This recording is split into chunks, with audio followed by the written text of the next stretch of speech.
calling from an 808 area code. Who are you? Where are you calling from? Hello? Hello. 808. Are you there?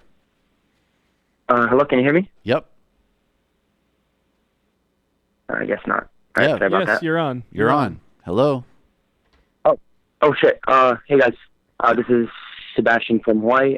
Hey. Just calling in to make more on that Mao point earlier.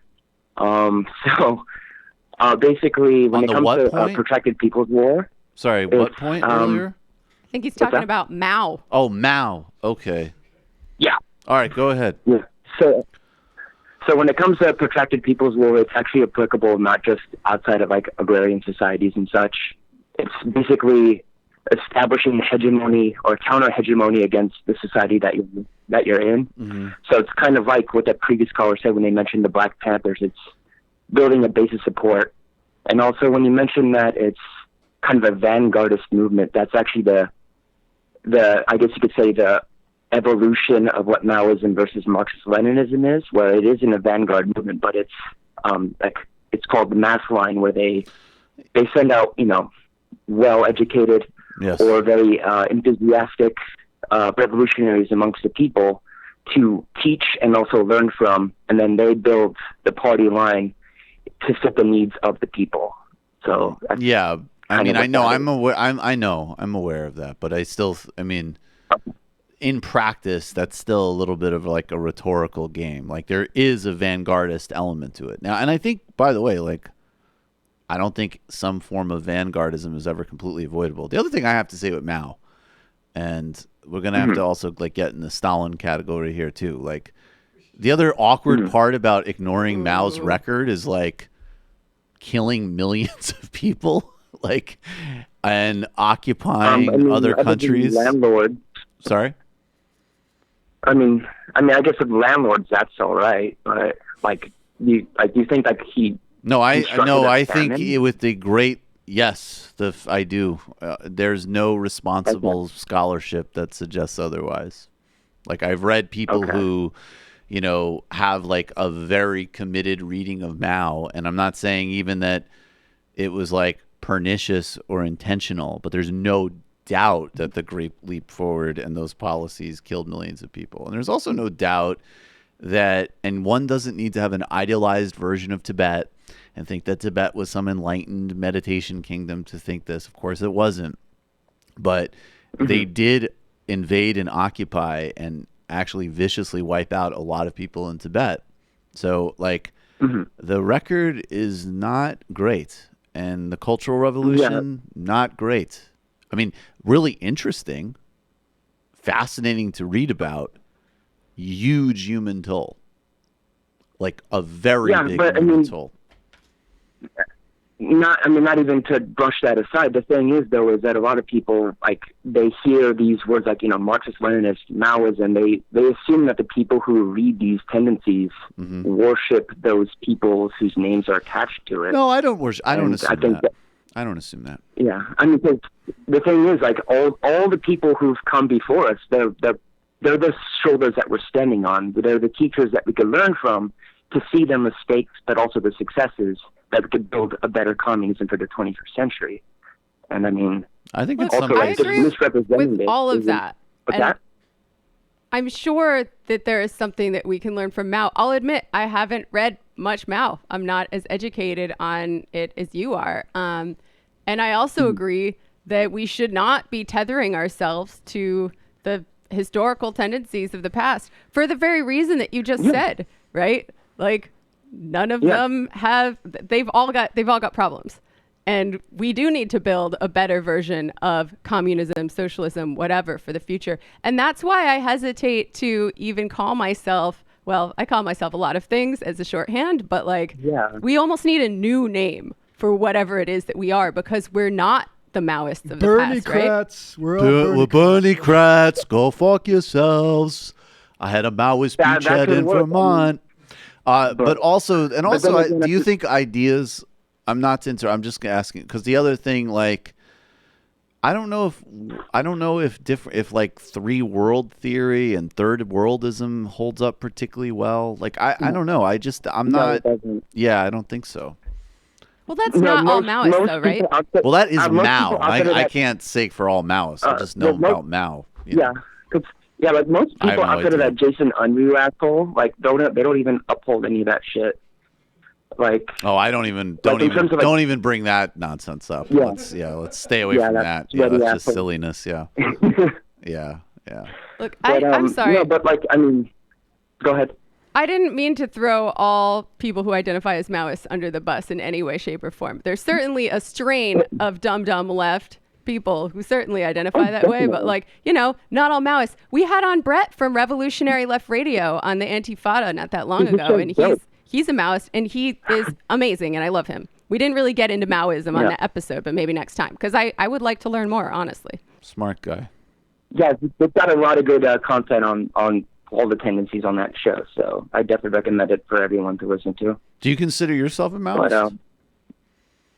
But, I don't really know. I mean, I guess I'd say I'm just pan-left. I mean, I'm pretty much, I grew up as an anarcho-communist, but like I guess I fell away from the anarchist part, but like I see that there's a lot of value in all traditions. Like I like the praxis and like, I'm going to, go out on the streets as the anarchists do, but I like the more kind of like concrete organizing that like other communist tendencies that I've seen have done. And I guess I'm also just kind of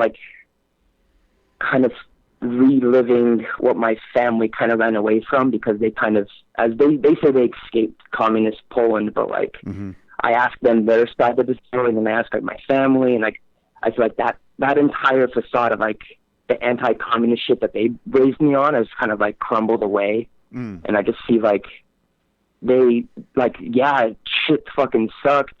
It was a poor country that was bombed into oblivion, but they had like stuff like the societal safety net that we in 2018 America are like our generation are like crying for. And that's what they had as a bare minimum. And like, instead of running away from our problems, they should have challenged the system. Like, you guys in your constitution state that we have basic human rights. We need to push you on that. And that's kind of like, for me, that's like kind of like the same argument. Like, I would have voted for Hillary if I lived in a swing state, because I understand the necessity of playing within the system that you have. Right. But the fact that like my parents, they had a system that really, they like addressed all human needs as a bare minimum. Yes, there was deprivations, but then the thing is, you also have to factor in like imperialism and sanctions and all that other bullshit. But I think it's. I talked with Doug Lane about this recently, and I don't remember whether it was on or off air, but we were saying how, I mean, like, obviously you need to study Nazism and fascism for a variety of reasons, but the kind of core difference, like, you study like the Soviet Union to figure out how could something that, particularly like even just the revolutionary moment of 1917, was so positive and such an unbelievably like just emancipatory moment for humans. How does that turn into something that's so horrible? I mean, obviously in the height of, Stalin just wiping out endless number, and and down to like a bureaucratic dictatorship. How does something that's so great and still does carry, and we could say this with Mao, right? Even in China, there's no doubt that there was enormous advances in women's rights, as an example, right? But how do these things that figuring out why things that are good but turn bad is more complicated and more important than figuring out things that were always, a poison pill from the beginning? Like Nazism was this grotesque thing because it was, but but people trying to reclaim their lives from feudalists and oligarchs and govern themselves and their livelihoods is like, that's one of the most noble human impulses imaginable. So how does that change? And we don't know. I mean, first off, the thing that comes up with a lot of these discussions that I hear is that they ignore like 1917, like immediately after Russia was invaded by 14 other countries, and the White Army, which was literally like, if if the White Army would have won, the word that we use for fascism would have been in Russian. Definitely. Like, those are the kinds of people they were up against. Yes.